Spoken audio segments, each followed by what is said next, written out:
You have heard that it was said to those of old, "You shall not murder, and whoever murders will be liable to judgment."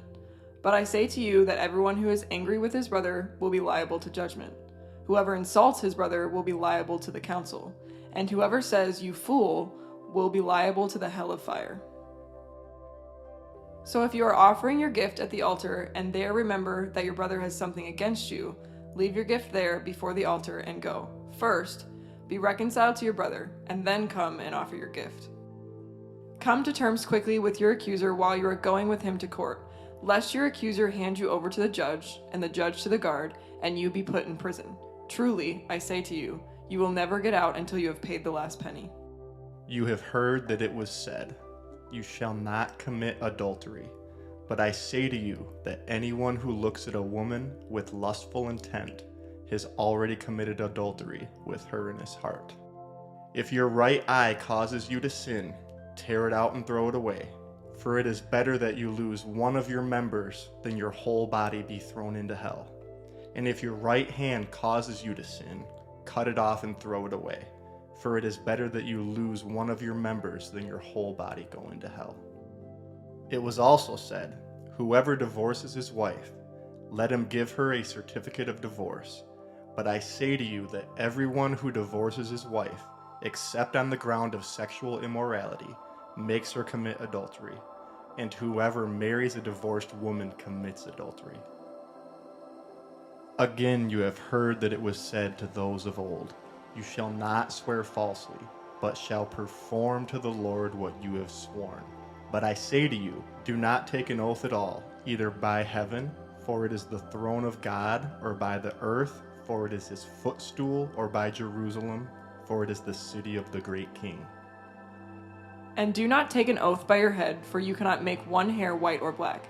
Let what you say be simply yes or no. Anything more than this comes from evil. You have heard that it was said, "An eye for an eye, and a tooth for a tooth." But I say to you, do not resist the one who is evil. But if anyone slaps you on the right cheek, turn to him the other also. And if anyone would sue you and take your tunic, let him have your cloak as well. And if anyone forces you to go 1 mile, go with him 2 miles. Give to the one who begs from you, and do not refuse the one who would borrow from you. You have heard that it was said, "You shall love your neighbor and hate your enemy." But I say to you, love your enemies and pray for those who persecute you, so that you may be sons of your Father who is in heaven. For he makes the sun rise on the evil and on the good, and sends rain on the just and on the unjust. For if you love those who love you, what reward do you have? Do not even the tax collectors do the same?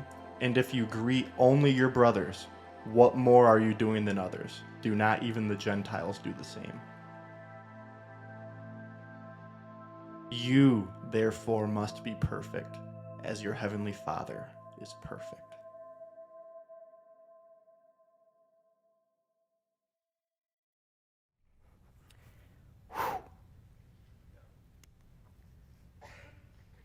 Those are some words, huh?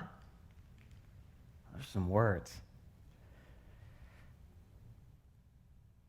Maybe in some cases, they might feel like tough words, maybe impossible. What I want to do in the next few minutes is help us see the weight of Jesus' words here, and at the very same time, as we always want to do with Jesus, see the opportunity of Jesus' words here. Jesus never says anything without an opportunity behind it.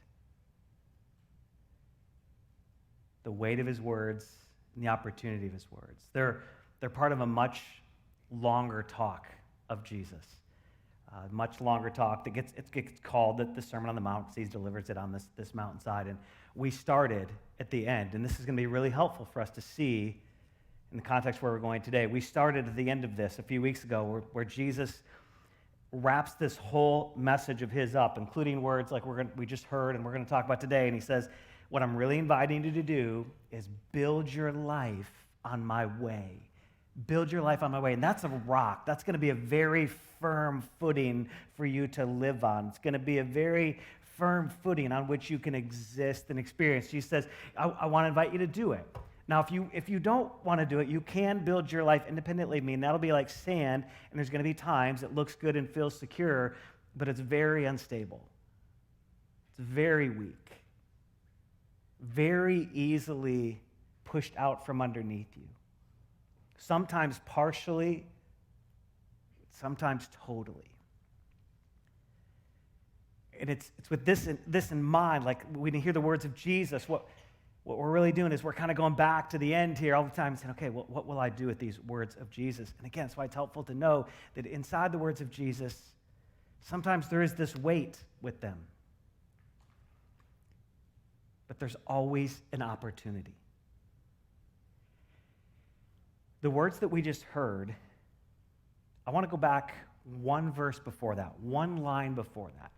Matthew chapter 5, verse 20. Again, still Jesus, same talk. This is what he says.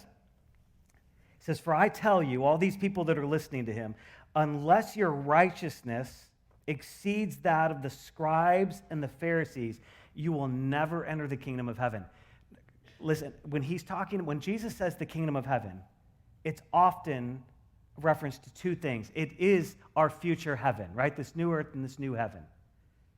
But it is also the experience of heaven on the earth. It's the experience of his presence.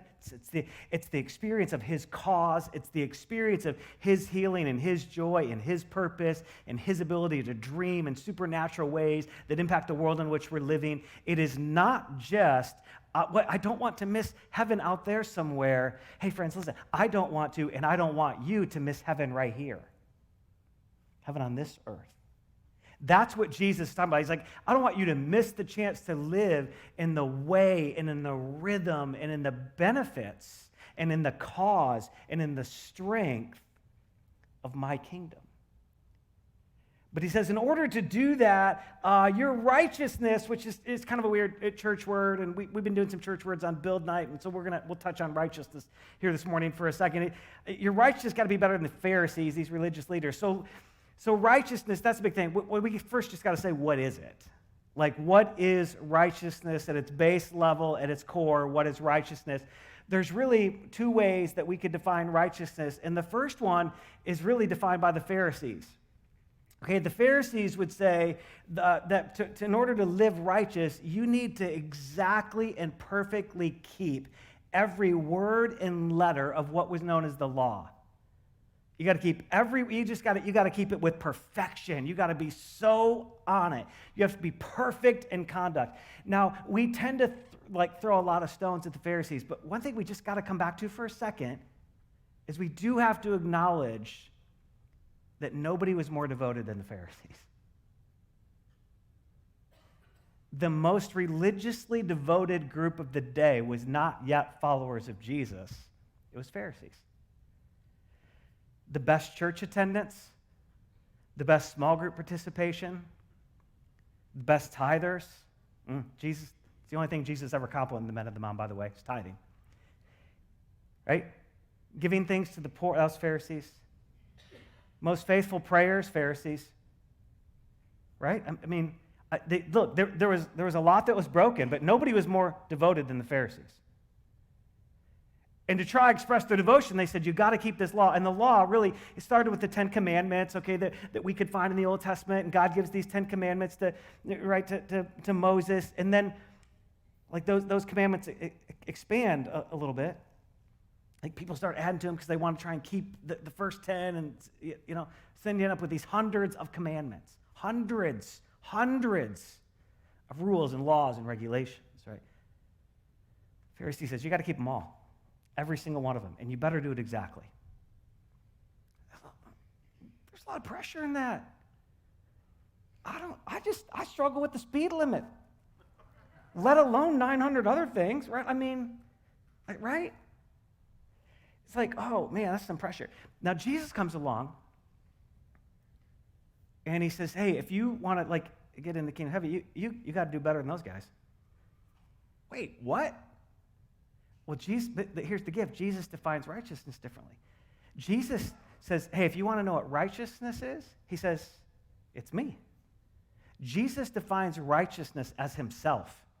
It's him. It's the person. It's Jesus. Righteousness for Jesus is a person.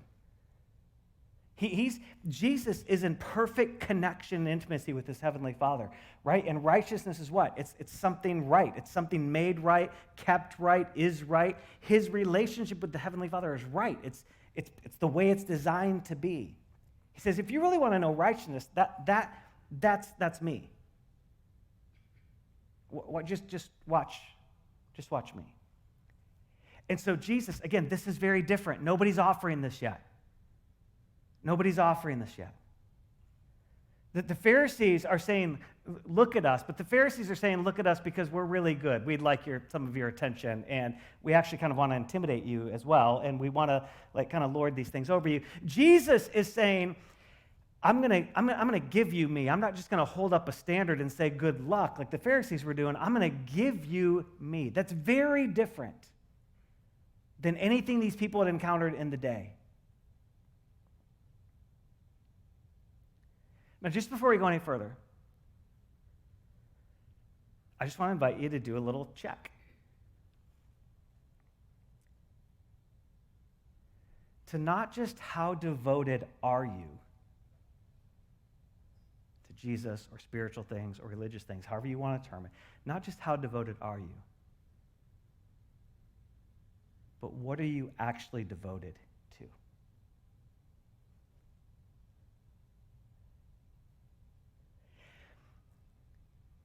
Because it's really easy to pick up the pressure of being a Pharisee.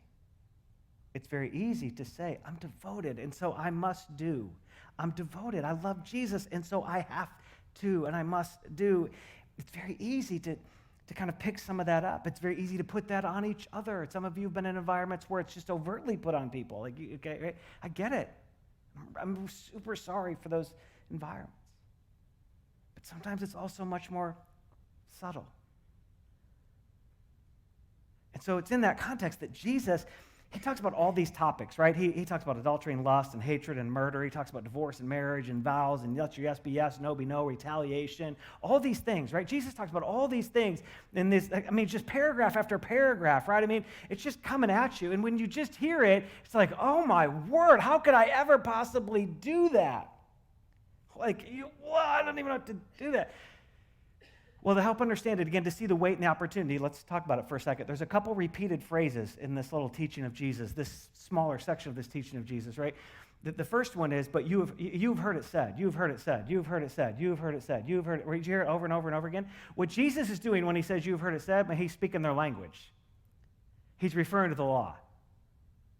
He's like, you've heard it said. Every time Jesus said, you've heard it said, you can almost imagine the super Pharisees of the day who are kind of eavesdropping on the conversation. You can almost hear them finishing the line with him. Oh yeah, we know that. Learned that in Sunday school in 3rd grade. Want a sword drill, finding verses in the Bible faster than anybody else. Jesus, what do you got? Okay, right, they're just kind of listening it, right? They're just like, we know that. They can finish the sentence. But again, to understand what they're doing, let's just pull back one more notch and let's say, yeah, but when Jesus is referring to this law or these rules that people lived with, why were the rules established in the first place? Let's eliminate hundreds of them and let's just go back to the 10 Commandments. What was God doing when he gave Moses the 10 Commandments? What's the goal of all of this, right? Because before we get too carried away and too resistant, let's understand God's heart behind it. The first, what God was doing is he was showing his desire for a relationship. God gave the 10 Commandments as a way of showing his desire for a relationship. You understand, right, that every healthy relationship has rules? Whether they're spoken or written down or not, doesn't matter. Every healthy relationship has rules. With the people you are closest to, you have ways, whether you've spoken them or not, you have ways you resolve conflict, you have ways you communicate. You have rhythms, like timing rhythms in your communication. You have some relationships you talk every single day. You have other relationships you talk once a month. You have some relationships you talk once or twice a year. You have some relationships, these very daily relationships. If all of a sudden you go 10 or 12 days without talking, something feels amiss. Why? Because there's a communication rhythm rule in your relationship. We have all sorts, man, I tell you one of the greatest challenges of marriage is we all have so many unmet expectations because we have so many uncommunicated expectations. We're living with different rules so often. Right? Every healthy relationship has rules. We need them. They have boundaries. We have safeguards inside of these relationships. How will we talk to each other? What tones are acceptable? What tones aren't acceptable? Right? In our closest relationship, let me give you an easy one. In our closest relationships, we probably prefer not to be lied to. Right? I mean, most of us aren't going to say, man, my best friend and I mean, our relationship is built on deception. We're always breaking our word to each other. We're never showing up where we say we're going to. We gossip about each other. Right? We've got rules in our relationships. And so God offers these 10 commandments. He says, these are the safeguards. These are the parameters. This will help us have the healthy, vibrant relationship I created us to have. I created Adam and Eve to have back in the Garden of Eden, and sin broke. But let me help you just see how this could work. That's the first reason. The second reason, interestingly enough, is because God wants to show us our inability to overcome sin and maintain the relationship. God says, I'm going to show you, I'm going to show you this way and how this works, but I'm also, by doing that, I'm going to show you that you actually need me, the relationship. You need my help to live inside of this relationship. You're not going to make it. You're not going to do it on your own. And isn't it interesting, if we listen to Jesus, we're like, whoo, I can do pretty good at not murdering, I think. But hate? Hate? Look, friends, let's just call it what it is. Welcome to church. We've all hated. We've all hated somebody, okay? We've all hated. If you say you never hated, I say you're a liar, and now you can hate me, okay? Because we've all hated. Man, love my spouse, love my wife. I can do the no adultery thing. Why would I ever commit adultery? Listen, let's just call it what it is. We've all lusted. You too. Okay? Just call it what it is. Just call it what it is. We've all retaliated. We've all had the moment where the fuse is a little too short, it's a little too quick, the words come a little too fast, and we might wish we could pull them back. Right? We hear the words of Jesus, we're like, okay, yeah, now I see it. Okay, I'm going to need some help here. I'm going to need some help. And that's why God issues the commandments in the first place, to say, look, I want relationship with you. I need you to understand that you're going to need me. The one who created you for the relationship in the first place, you're going to need me to live in this relationship and experience all that I have for you. So Jesus, over and over, you've heard it said, you've heard it said, you've heard it said. But then he throws this other one, and he says, but I say to you, but I say to you, but I say to you, but I say to you. When Jesus says that even one time, that's a get yourself killed kind of statement. That's a get yourself killed kind of statement. Multiple times, get yourself killed more quickly. Because what Jesus is doing when he does it is Jesus saying, but I say to you, what Jesus just did is he just added to the law. We should have said, man, you can't do that. Nobody can add that. Nobody can add or take away. Nobody has that authority. What Jesus really did when Jesus said, but I say to you, what Jesus really did is he said, oh, by the way, I'm God. I'm God in flesh. I've come to you. I'm God. Somebody might say to you one day, Jesus never said he's God. Jesus never said he was the Son of God. He did it right there, statements like that. But I say to you. Interestingly enough, those are the kind of statements that did get him killed by a bunch of Jewish people, by a bunch of Jewish religious people.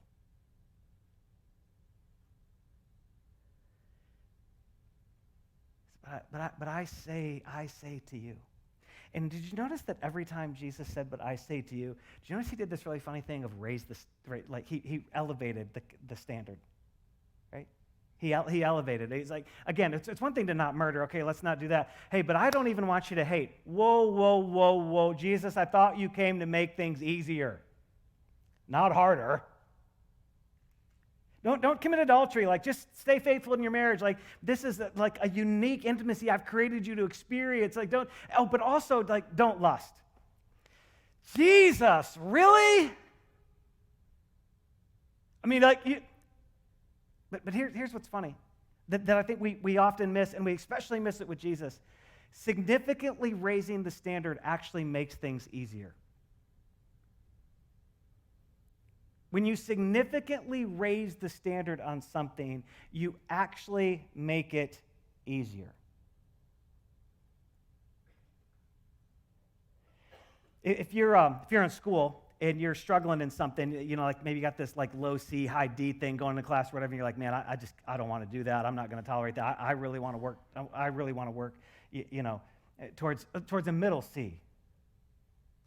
You don't want to just have a little bit of moderate change. You know what you can do? You can study just a little harder. Just a little harder. But if you want to go from that low C to that high D all the way up to an A, you're probably going to have to do something and study just a little harder. You're actually going to need some completely new way of looking at it, some completely new paradigm of what it means to get help, some completely new paradigm of even how we study. It's not just harder, but right. And what happens when you do that is you actually eliminate all sorts of kind of middling options. You get a much more clear option. It becomes much more obvious that, wait, if I want to make that kind of jump, I've really only got one or two options. I'm going to have to go after those. If you work in something where you got to sell things, you got to move product, or you got to move contracts, or whatever it is, right? And you get 10 sales a week, and you're like, I think I want to get 11.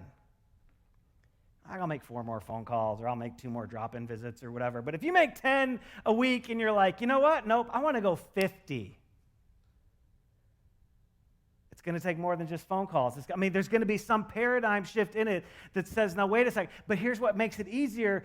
It makes it easier because you limit so many muddy options. You actually take away lots of possibilities that only lead to maybe incremental growth. Jesus says, I'm just going to significantly raise the standard here. It actually can help us. I mean, people are they're struggling a little bit. There's this tension that's taking place. Let me just show you like some of what people are living in the day and what Jesus is trying to offer differently. Do any of you remember playing a game as a kid, or some of you have played it recently, where you've got a little spoon and you've got like a ping pong ball or something, and you got to put the ping pong ball in the spoon, you got to put the spoon in your mouth, and you're like got in a relay race, right? And you got to get down to the other end, right? And you got to somehow get the ping pong ball into somebody else's spoon, and they got to bring. Y'all remember that? Okay, y'all remember that, right? It's designed like it's possible, but it's designed to be infuriating, okay? And so you've got this kind of thing, you're really good, right? And see, that's infuriating, okay? And it just doesn't take much, and you're going to drop that thing. And here's the thing. If you're playing it like for real, when you drop the ping pong ball, you know what you got to do? You remember this? This is how it always started. You got to go back. You got to go back to the beginning, right? Okay? That's these people living with the law. It's living with the law. Every time I break something, okay, every time I break something, like, I don't get to kind of regroup and start over. What the law would say is, look, you just can't make it and there's really no hope for you. What you really got to do is you got to go back to the beginning. There's a constant cycle, and so it becomes this burden of I can't. And then there comes this burden, okay, I got to try harder, I got to try if I could just make it a little bit further, right? And there's all of this weight that goes with that. There's this pressure, and there's no relief valve in that. And Jesus comes along and seemingly says, I'm going to raise the standard. But I'm going to raise it so significantly that I'm going to only give you one. There's only going to be one option. I'm going to make it so easy because there's just one option. Do you remember how Jesus defined righteousness? Remember where he started this? Jesus defined it as himself. I'm righteousness. That's me.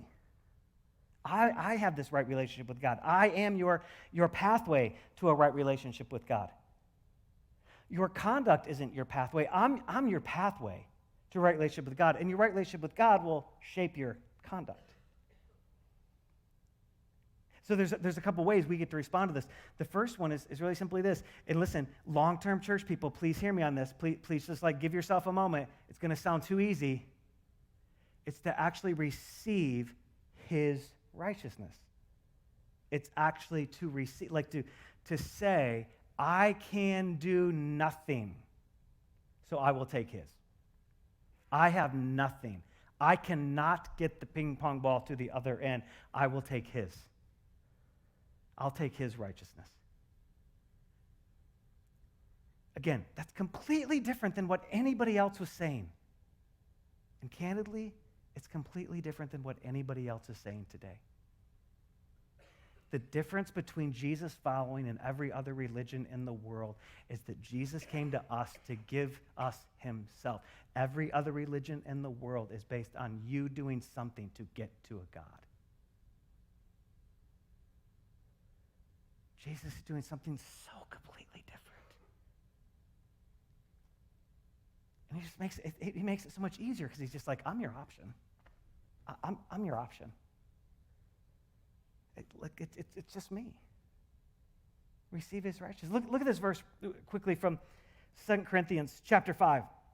This is a guy named Paul who wrote so much of the New Testament. And Paul, at one point, was like a Pharisee. He was like a leader amongst Pharisees and killing all these people who were exploring Jesus and starting to follow Jesus, and has this radical conversion where he meets Jesus along the way and ends up becoming this devoted, relentless follower of Jesus, actually is killed for his faith in Jesus. And he writes all these letters to people in churches they make up the New Testament of your Bible. And this is what it says. This is what he wrote in 2 Corinthians. He said, hey, like at the end of the day, God made him, he's talking about Jesus, God made him, Jesus, who had no sin, to actually become sin for us. Our hatred, our lust, our retaliation, all of our sin, Jesus literally became that. Became that for us. So that in him and through Jesus, we actually might become the righteousness of God. We might actually be labeled, established, have a spirit that's right with God. It's like Jesus makes this incredible trade of places, right? And so often, come back to me, long-term church people, listen, come here. So often, we grab a hold of forgiveness. We grab a hold of forgiveness because we think it's the only thing we've got. We grab a hold of forgiveness. And without saying it, we live a life of trying to earn every other thing we have. If I can get there enough times, if I can read enough things, if I can push enough books, if I can do enough things, right? And God's not opposed to any effort, but he's like, hey, let your effort come from a place of already being righteous. Receive that. Second thing is just as important. It's to embrace the Spirit's power. It's to embrace the Spirit's power. Again, you and you alone, me and me alone, we're not going to live up to that standard.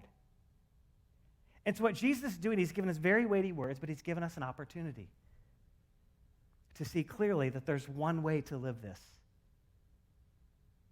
It is through him, and it is in the power of his Spirit. Romans chapter 6, one of my favorite verses in all of the Bible. I come back to this thing constantly. Same guy, Paul, writing to a different group of people. He said, when we surrender our lives to Jesus, when we say yes to Jesus and his righteousness, we die, and when we're symbolically buried with Jesus through baptism. And just as Jesus Christ himself was raised from the dead by the glorious power of the Father, now we also could actually live a new life.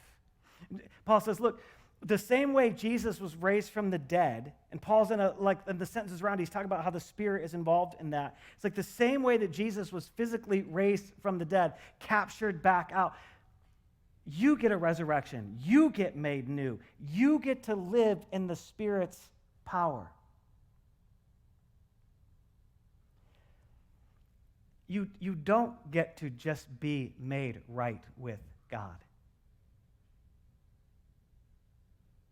You have the Spirit's power enabling you to then live a new life with God. Remember when Jesus said, hey, unless you can get a righteousness that's better than these Pharisees running around, you're going to miss the kingdom of heaven.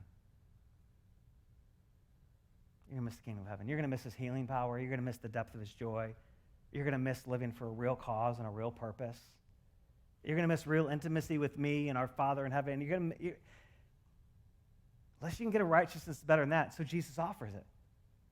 He says, I am that, and then I will give you my Spirit that will enable you to live in a brand new way. Let me tell you one of the benefits of the new way. Remember this guy? So you get this thing, right? And remember when we're kind of doing this thing, and we're kind of hitting the law, and we drop that, right? We got to go back. There's always this got to return. You're always limited in this thing. Part of the way we get to live a new life isn't that we will even always keep this perfectly.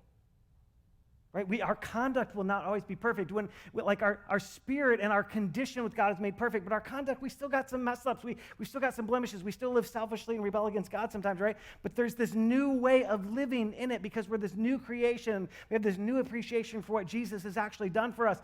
And so we get walking along this thing, and we're kind of going, and we drop this, and we don't go back. Like there's no let's go back. There's a Jesus and a Spirit who says, okay, look, I see that. And again, you have my righteousness and my forgiveness and my grace and my truth are readily available for you. Let's actually redeem that. Where you are, let me grow something in you. Let me strengthen you more. Let me give you more of what you need. You see the context of the relationship and what it looks like to live in a relationship. Let's pick up and let's keep going from where we are. The old way is always limiting. It always feels like the end. It always feels like no way forward. Jesus says, man, look, I experienced death and came back to life. There is a new way.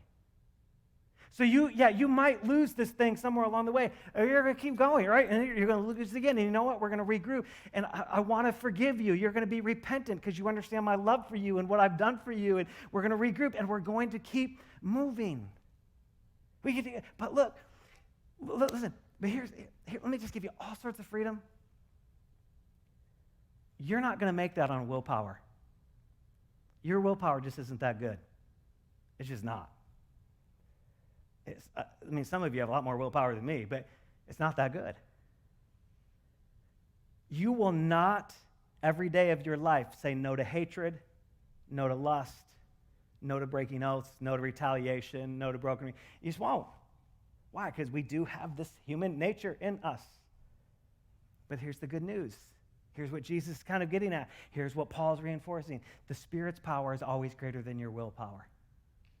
The Spirit's power is always greater than your willpower. Always, always, always. The Spirit's power is always greater than your willpower. Spirit's power always has the ability to shape the desire, to grow the desire in us, to say, hey, look, again, there is this new life that's actually possible. And what this reminds us of, do you remember the first reason that we talked about why God gave the Ten Commandments initially?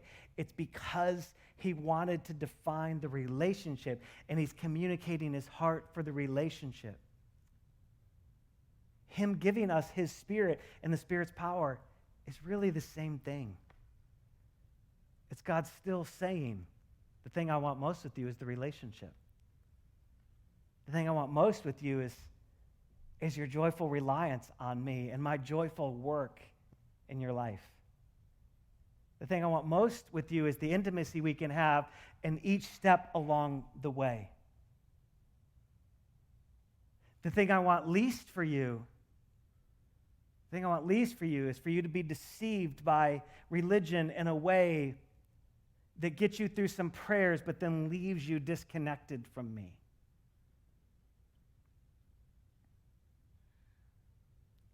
The relationship, it's built on this reliance. It's built on this true relationship dynamic. There is a relationship of partnership. You ever been in a radically one-sided relationship where you were like the only contributor? Now, if you're sitting next to that person, just play it cool here for a minute, okay? But you ever been in a relationship like that? It's so one-sided at work or a friend or whatever. It's like, I don't even think we can be friends. We can still stay connected, but I'm not your friend. I'm your whatever, right? Jesus didn't really want that. Could have had it, didn't want it. He's like, I actually want a two-way relationship. I want your reliance, and I want to give you lots. I want your reliance, and I want to grow your life. I want your reliance, and I want your worship, and I want your adoration, and I want your trust, and I want to give you a lot. I want to show you who I am. I want to show you who I created you to be. It's a very shared relationship. Which is why Jesus says, let me be your righteousness. Don't like spin your wheels over here hoping you can make me happy somewhere. And let me give you my Spirit who has more power than your will power. So, imagine for a minute. Imagine what it would be like, just for a minute.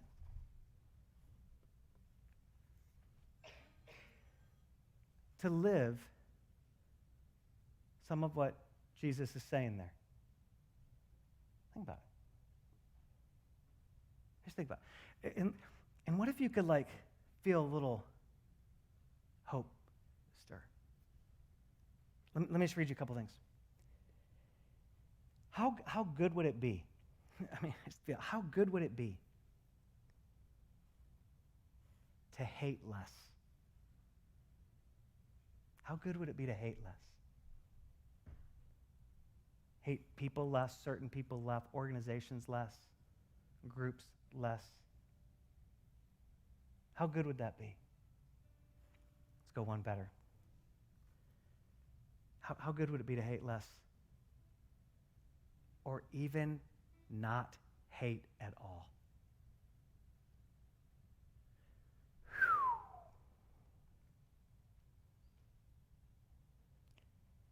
Jesus' words were weighty, but the opportunity is greater. How good would it be to hate less? How good would it be to hate yourself less? Or parts of yourself less? Or even not at all? How good would that be? How good would it be, men and women, how good would it be to lust less? How good would that be? How freeing would that feel? How good would it be to commit less sexual sin of any kind?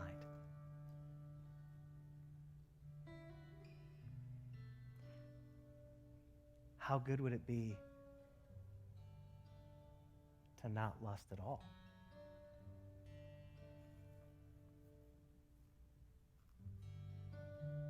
How freeing would that feel? Huh?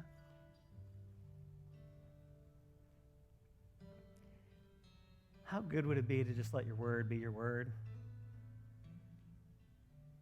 Just let your word be your word. How good would it be to just let your yes be yes and your no be no?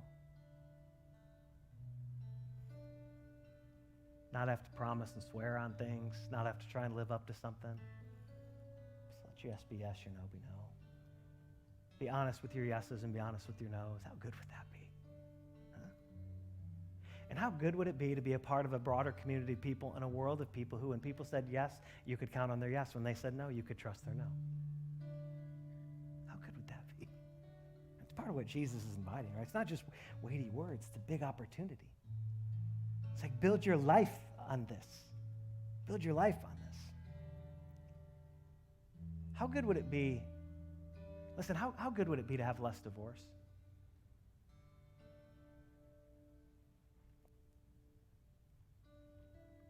And I understand it happens, and there's not shame, and there's not guilt, and there's all sorts of reasons that relationships break. But even those of us who have experienced divorce, or we grew up in environments of divorce, you know what I know is that none of us started, and nobody started, no parent started walking down the aisle saying, man, this is going to be great. You watch how we figure out how to get divorced. We didn't start that way. Right? Does it happen? It does happen. Is it painful? It is painful. Is it okay? Yeah, okay, I get it. But just, okay, how good would it be if there was no more divorce in the world? Just how good would that be?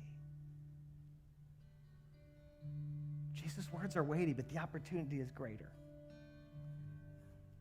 How good would that be? How good would it be to not retaliate all the time? Even privately in your head.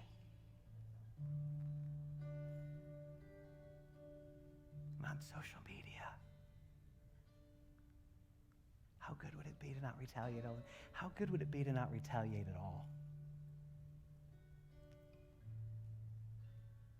How good would it be when the only anger that came out of us was this holy anger for a pure cause, for the mission of Jesus, and actually with the determination to reach people with the gospel and nothing else?